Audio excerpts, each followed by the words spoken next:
KGB in full is referred to as Komitet Gosударственной Безопасности, which means Committee for State Security, Foreign Intelligence, and Domestic Security Agency of the Soviet Union. During the Soviet era, the KGB's responsibilities also included the protection of the country's political leadership, the supervision of border troops, and the general surveillance of the population. Established in 1954, the KGB was the most durable of a series of security agencies, starting with the Cheka, which was established in December 1917 in the first days of the Bolshevik government. The Cheka, originally Vchika, an acronym derived from the Russian words for All-Russian Extraordinary Commission for Combating Counter-Revolution and Sabotage, was charged with the preliminary investigation of counter-revolution and sabotage. But it quickly assumed responsibility for arresting, imprisoning, and executing enemies of the state, which included the former nobility, the bourgeoisie, and the clergy. The Cheka played a prominent role in the Russian Civil War 1918-20 and aided in crushing the anti-Soviet Kronstadt and Antonov rebellions in 1921. When Soviet archives were opened in the 1990s, it was learned that the Cheka, which in 1921 had a staff of more than 250,000, was responsible for the execution of more than 140,000 people. Felix Dzerzhinsky, the Cheka's chief during the early years of Soviet power, molded the service into an effective, merciless tool of the ruling Communist Party. The original Cheka primarily monitored threats of counter-revolution and sabotage. Against the backdrop of the Russian Civil War, the agency carried out the arrests, imprisonments, and executions of an estimated more than 100,000 suspected enemies of the state during a campaign known as the Red Terror.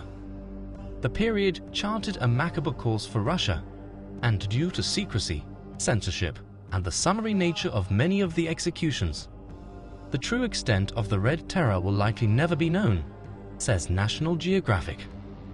The Cheka became the GPU, State Political Administration, in 1922, and then, following the formation of the Soviet Union, was recast as the OGPU, Unified State Political Administration, in 1923. It was divided into approximately 20 directorates, the most important of which were those responsible for foreign intelligence, domestic counterintelligence, technical intelligence, protection of the political leadership, and the security of the country's frontiers.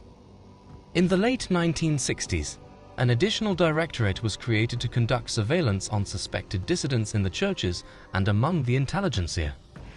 For the next 20 years, the KGB became increasingly zealous in its pursuit of enemies, harassing, arresting, and sometimes exiling human rights advocates, Christian and Jewish activists, and intellectuals judged to be disloyal to the regime. The KGB gradually expanded its foreign intelligence operations to become the world's largest foreign intelligence service. As the Cold War with the United States intensified, the KGB came to be viewed as a counterpart of the US Central Intelligence Agency, CIA. However, unlike the CIA, the KGB conducted most of its activities domestically, on Soviet soil, and against Soviet citizens. The KGB's many agents sometimes posed as businessmen and journalists, though many used the more conventional diplomatic cover. Its successes included the infiltration of every major Western intelligence operation, and the placement of agents of influence in almost every major capital.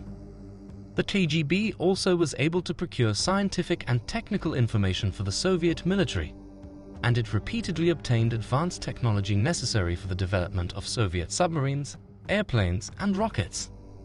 Along with the GRU, Chief Intelligence Directorate of the General Staff, which was responsible for purely military operations, the KGB enjoyed tremendous access to the secrets of both its adversaries and its allies. By the end of the 1960s, the KGB had become firmly established as the Communist Party's security watchdog. Its value as an instrument of political control was reflected in the appointment of its head, Yuri Andropov, to the Politburo 1973, and his succession to the head of the party and the country in 1982.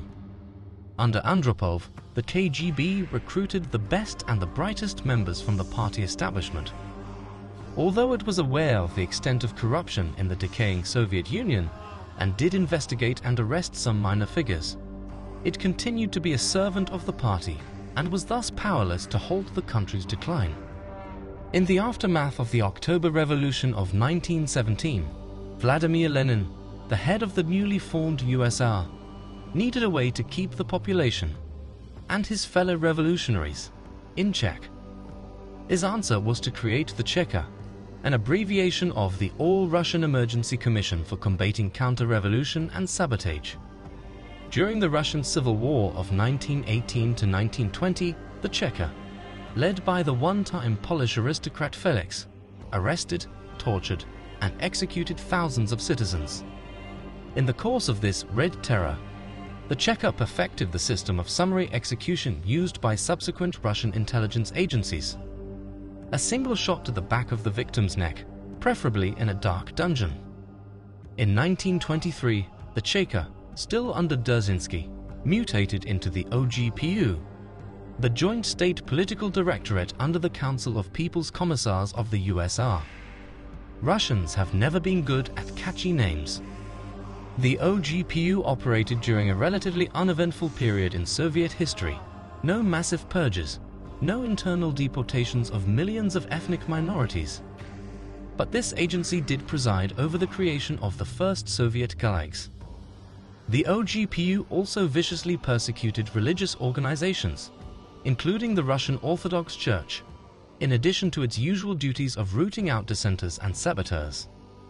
After the end of World War II and before his execution, Lavrentiy Beria presided over the Soviet security apparatus, which remained in a somewhat fluid state of multiple acronyms and organizational structures. Most of the time, this body was known as the MGB, the Ministry for State Security, sometimes as the NKGB, the People's Commissariat for State Security, and once, during the war, as the vaguely comical-sounding SMERSH, short for the Russian phrase Smart Spion, or death to spies. Only after the death of Stalin did the KGB, or Commissariat for State Security, formally come into being.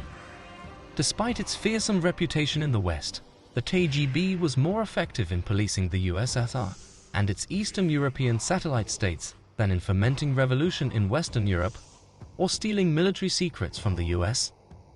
The golden age of Russian espionage was in the years immediately following World War I, before the formation of the KGB, when the USSR subverted Western scientists to advance its development of nuclear weapons. The major foreign accomplishments of the KGB included suppressing the Hungarian Revolution in 1956 and the Prague Spring in Czechoslovakia in 1968. As well as installing a communist government in Afghanistan in the late 1970s. However, the agency's luck ran out in early 1980s Poland, where the anti-communist solidarity movement emerged victoriously. All during this time, of course, the CIA and the KGB engaged in an elaborate international dance, often in third world countries like Angola and Nicaragua, involving agents, double agents, propaganda, disinformation, under-the-table arms sales, interference with elections, and nighttime exchanges of suitcases filled with rubles or $100 bills. The exact details of what transpired and where may never come to light. Many of the agents and controllers from both sides are dead, and the current Russian government has not been forthcoming in declassifying the KGB archives. Inside the USSR, the attitude of the KGB towards suppressing dissent was largely dictated by government policy. During the reign of Nikita Khrushchev, from 1954 to 1964, a certain amount of openness was tolerated, as witnessed in the publication of Alexander Solzhenitsyn's Gulag-era memoir, One Day in the Life of Ivan Denisovich, an event that would have been unthinkable under the Stalin regime. The pendulum swung the other way with the ascension of Leonid Brezhnev in 1964 and, especially, the appointment of Yuri Andropov as the head of the KGB in 1967. In the late 1980s, the USSR began to fall apart at the seams, with rampant inflation, shortages of factory goods, and agitation by ethnic minorities. Premier Mikhail Gorbachev had already implemented perestroika, a restructuring of the economy and political structure of the Soviet Union, and glasnost, a policy of openness toward dissidents. But while this placated some of the population, it enraged hardline Soviet bureaucrats who had grown accustomed to their privileges. As might have been predicted, the KGB was at the forefront of the counter-revolution. In late 1990, then KGB head Vladimir Kryuchkov recruited high-ranking members of the Soviet elite into a tight-knit conspiratorial cell, which sprang into action the following August after failing to convince Gorbachev to either resign in favor of its preferred candidate or declare a state of emergency. Armed combatants, some of them in tanks, stormed the Russian parliament building in Moscow. But Soviet President Boris Yeltsin held firm, and the coup quickly fizzled out. 4 months later, the USSR officially disbanded, granting autonomy to the Soviet Socialist republics along its western and southern borders and dissolving the KGB. However, institutions like the KGB never really go away. They just assume different guises. Today, Russia is dominated by two security agencies, the FSB, the Federal Security Service of the Russian Federation, and the SVR, the Foreign Intelligence Service of the Russian Federation, which broadly correspond to the FBI and the CIA, respectively. More worrisome, though, is the fact that Russian President Vladimir Putin spent 15 years in the KGB, from 1975 to 1990, and his increasingly autocratic rule shows that he has taken to heart the lessons he learned there. It's unlikely that Russia will ever again see a security agency as vicious as the NKVD, but a return to the darkest days of the KGB is not out of the question.